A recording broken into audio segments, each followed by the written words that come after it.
আপনারা জানেন যে মাননীয় উড়িষ্যার মুখ্যমন্ত্রী মোহন চরণ মাঝিজি তার প্রতিনিধি হিসাবে পুরীর মান্যবর সাংসদ সম্বিত পাত্রজিকে আজকে আমাদের সচিবালয়ে পাঠিয়েছিলেন।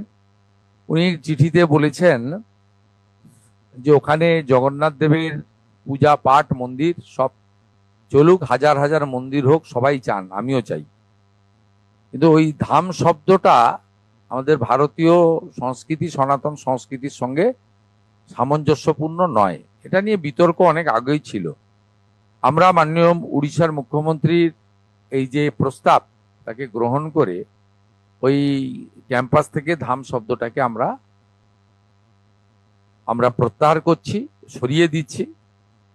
পুরো কমপ্লেক্সটার নামই হবে শ্রী শ্রী জগন্নাথ সাংস্কৃতিক কেন্দ্র, যেহেতু ওটাতেই ক্যাবিনেট অ্যাপ্রুভ্যাল রয়েছে, হিটকো টেন্ডার রয়েছে, সরকারি অর্থ রয়েছে।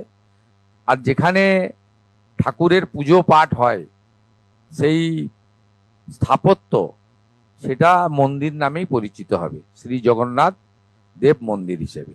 এবং সম্পূর্ণ পূজা পাঠ আমাদের সনাতন সংস্কৃতি, ভারতীয় সংস্কৃতি এবং প্রভু জগন্নাথ দেবের পূজা পাঠের যে পরম্পরা রয়েছে আমাদের শাস্ত্রে, সেই মেনেই আমরা করব। ধাম শব্দটি আমরা ওই ক্যাম্পাস থেকে প্রত্যাহার করলাম।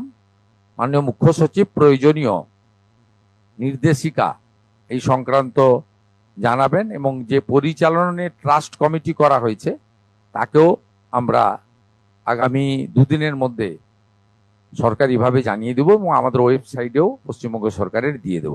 ফলো করুন সংবাদ প্রতিদিন ডিজিটাল।